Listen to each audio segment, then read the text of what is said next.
অসম মৃদঙীয়া গায়ন বায়ন সংস্থাৰ অন্তৰ্গত অসমৰ বিভিন্ন জিলাৰ লগতে তিনিচুকীয়া জিলা সমিতিৰ উদ্যোগতো আজি 9/11/2025 তাৰিখে মাকুমত প্ৰথম পৰ্যায়ৰ উমৈহতীয়া একক শৈলী মৃদঙীয়া গায়ন বায়ন দলৰ এটি সামূহিক প্ৰশিক্ষণ শিবিৰ অনুষ্ঠিত হৈ যায়।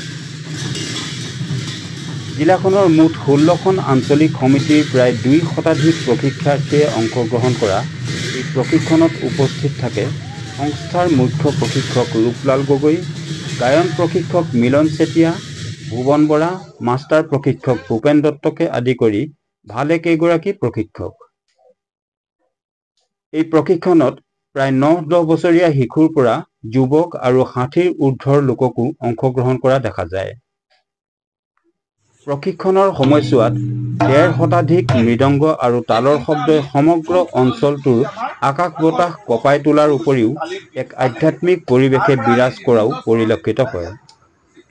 এই বৃহৎ অনুষ্ঠানটিৰ সন্দৰ্ভত সোধা এক সাক্ষাৎ গ্ৰহণত জিলা সমিতিৰ সভাপতি নিৰেশ্বৰ চাউৰকদেৱে কয়, আজি সঁচা ক'বলৈ গ'লে আমাৰ তিনিচুকীয়া জিলাৰ প্ৰথম যিটো একশৈলী চলি আছে, আজি যেন সঁচা কথা আমি অসমীয়া জাতি জীয়াই আছো যেন লাগিছে। কিয়নো আমাৰ 6টা জনগোষ্ঠী মৰাণ, মটক, চুনীয়া, কছাৰী, কৈপত্ৰ আদি কৰি সকলো জাতি একশৈলী হিচাপে যি প্ৰদৰ্শন কৰিছে, সঁচা কথা ক'বলৈ গ'লে আমাৰ এই আমাৰ তিনিচুকীয়া জিলাই সম্পূৰ্ণ গৌৰৱ অনুভৱ কৰিছোঁ। কাৰণ কিয় যুগ যুগ ধৰি আমাৰ মৃদংটো হেৰি আছিল, নলবাৰী চৰকাৰ বজাইছিল, তেনে অৱস্থাত আজি একশৈলী হিচাপে আমি অনুভৱ কৰি একশৈলী হিচাপে গোটেই প্ৰদৰ্শন কৰিছোঁ। একেলগে হিচাপে আমি সকলোৰে গৌৰৱান্বিত হৈছোঁ। এইটো লগতে এক মহান উদ্দেশ্য আগত ৰাখি হাতত লোৱা এই কাৰ্যসূচী সন্দৰ্ভত জিলা সমিতিৰ সম্পাদক বলিন চেতিয়াই কয়, হয়, আপোনালোকক নমস্কাৰ জনাইছোঁ আপোনালোকৰ চেনেলৰ যোগেদি। এই চেনেলৰ যোগেদি আমি ক'ব বিচাৰিম সমগ্ৰ অসমক ইতিমধ্যে আমাৰ 10খন জিলাত যি একক শৈলী যুগুত কৰিলে আমাৰ মৃদঙীয়া গায়ন বায়ন আনটা। সেই অনুষ্ঠানটোৰ অংশস্বৰূপে আমি তিনিচুকীয়া জিলাৰ আজি দিনত আমাৰ তিনিচুকীয়া জিলাৰ 16টা আঞ্চলিকৰ সকলোজনে একেলগ হৈ ইয়াত বিশেষভাৱে আমি কম বয়স 20-30 বছৰ তলৰ বয়সক প্ৰাধান্য বেছি দিছোঁ। আৰু ইতিমধ্যে আমাৰ আপোনালোকে জানে, গম পাইছে ইতিমধ্যে আমাৰ তিনিচুকীয়া জিলাত এই ক্ষেত্ৰত 30 বছৰ তলৰ খুব কম সংখ্যক পাইছোঁ। তথাপিতো আমি চেষ্টা কৰিম।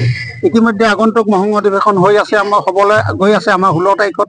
আজি এই যিটো আয়োজন চলিছে, এই আয়োজনটো আমি আমি পৰীক্ষামূলক হিচাপে এটা প্ৰদৰ্শনৰ ব্যৱস্থা কৰিছোঁ। তাৰ কাৰণে আজি আমি ইয়াত প্ৰদৰ্শনৰ ব্যৱস্থা কৰিছোঁ। আমি একেলগতে তিনিচুকীয়া জিলা 16টা আঞ্চলিকৰ সকলো লগ হৈ আৰু এই তিনিচুকীয়া জিলাই গৈ আমি অসম মৃদঙীয়া সন্থাৰ যি 10খন জিলা আছে, 10খন জিলালৈকে সমবেত হৈ আগন্তুক 3 জানুৱাৰীত যিটো আমাৰ টিংখাঙত যিটো অসম মৃদঙীয়া গায়ন বায়ন সন্থাৰ পূৰ্ণকালীন অধিৱেশন হ'ব, তাত প্ৰদৰ্শন কৰাৰ ব্যৱস্থা এটা আমাৰ তিনিচুকীয়া জিলাৰ পৰা কমেও 100 আমি কম বয়সীয়া লগ নিবলৈ চেষ্টা কৰিছোঁ। ইতিমধ্যে 180 জনৰ মই গন্তিত পাইছোঁ এতিয়ালৈকে। বছ আপোনালোকক ইমানখিনিয়ে ক'বলৈ যাম, যাতে আপোনালোকে চাই আছে, দেখি আছে এই অনুষ্ঠানটো চলিছে। আজিৰ দিনত আমি সমগ্ৰ তিনিচুকীয়া জিলাৰ 16টা অঞ্চলতে এই কাম কৰিছোঁ। হয়, আমাৰ সংবাদ প্ৰতিষ্ঠানৰ তৰফৰ পৰা অশেষ ধন্যবাদ জনাইছোঁ আৰু লগতে শুভেচ্ছা জনাইছোঁ আজিৰ এই অনুষ্ঠানটো